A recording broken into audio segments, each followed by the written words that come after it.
going to have a look at making feather sticks in this little film. Now, feather sticks are these, and it's a very useful way of accessing small fuel to start your fire when there's no small fuel that's dry and immediately available.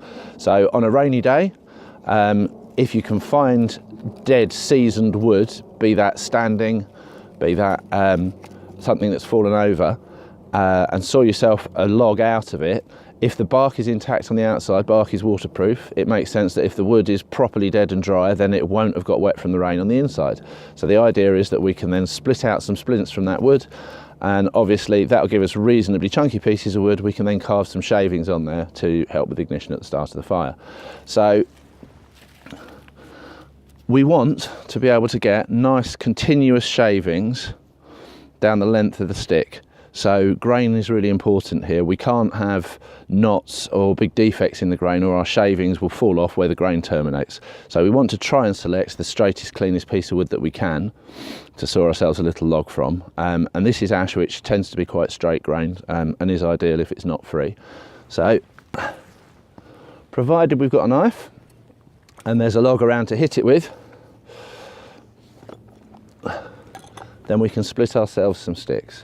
So I'm going to position the knife on top of the log here and making sure that I've got the handle up close so that when the whole blade is embedded, there's still a target for me to strike protruding the other side. I'm going to hit on top of the wood until the blade's completely embedded, and then strike on the point of the knife whilst pushing down my left hand, not too hard, and we can see that split lovely.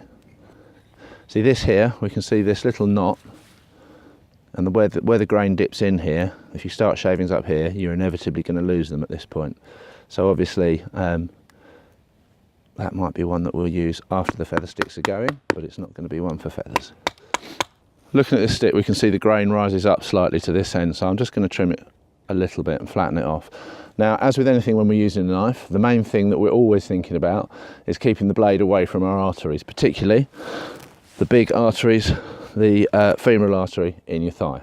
So I'm going to reach across my body and work on this tree stump here, and I'm going to make sure it's not going to shift around like it was a minute ago once it's firm and stable. I'm going to reach across my body, and the knife goes up and down onto the block.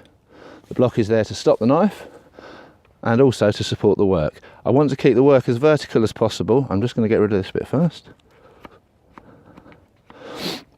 And now what we want to do is have a firm grip on the top and don't come too close to your hand. Obviously, particularly as you get tired, you don't want to have the knife and the holding hand getting too close together.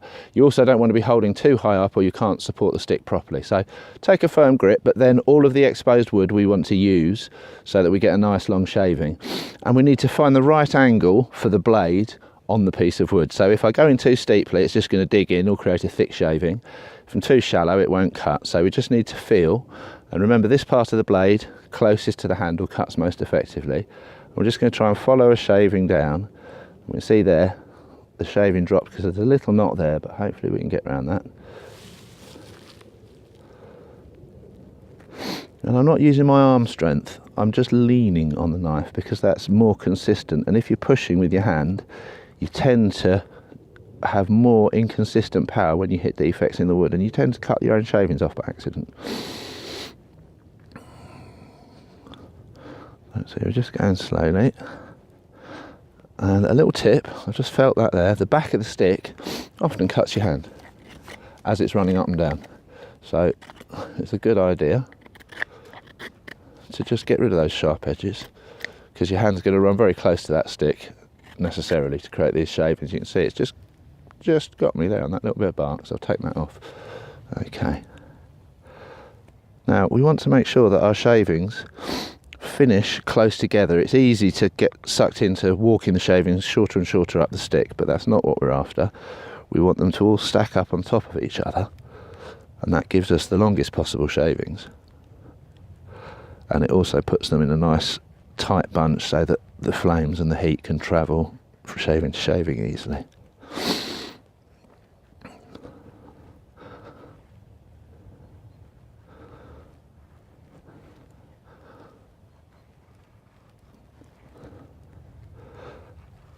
So you see the angle of the knife stays quite static. Now, if we want to walk the shavings around, if we change the angle,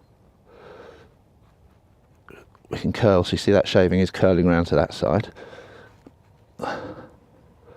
whereas that one is curling around the other way.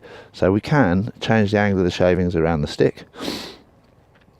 However, it's a good idea to keep them all on one side. If you start going the whole way around the stick, you end up with a funky little afro at the end, but the heat's not quite as concentrated in one place as if you take all of the shavings off of one side.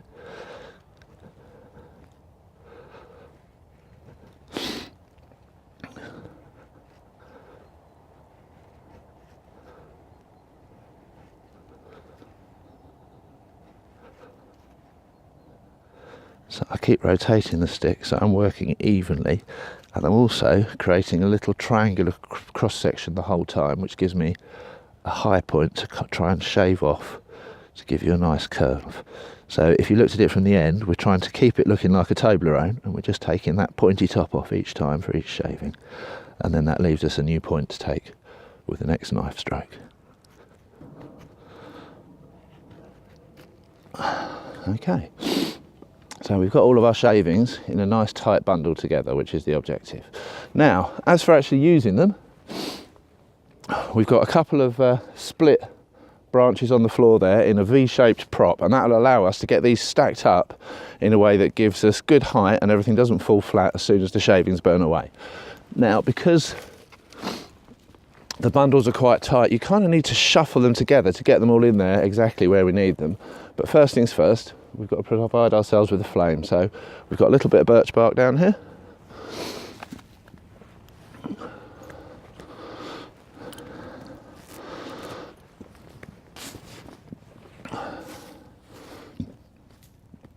We've got a nice dry spot here under the parachute, so I can work straight on the ground without worrying about getting things damp.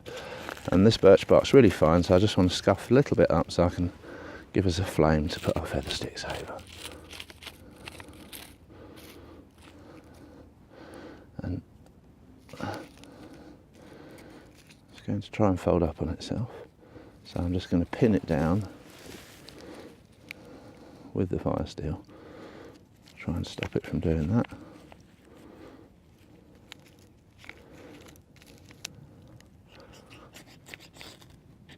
There we go. Birch bark always wants to roll up on itself. It's what it does when it gets hot, so it's better to have it in strips than in big sheets. Okay, I'll start shuffling some feather sticks together.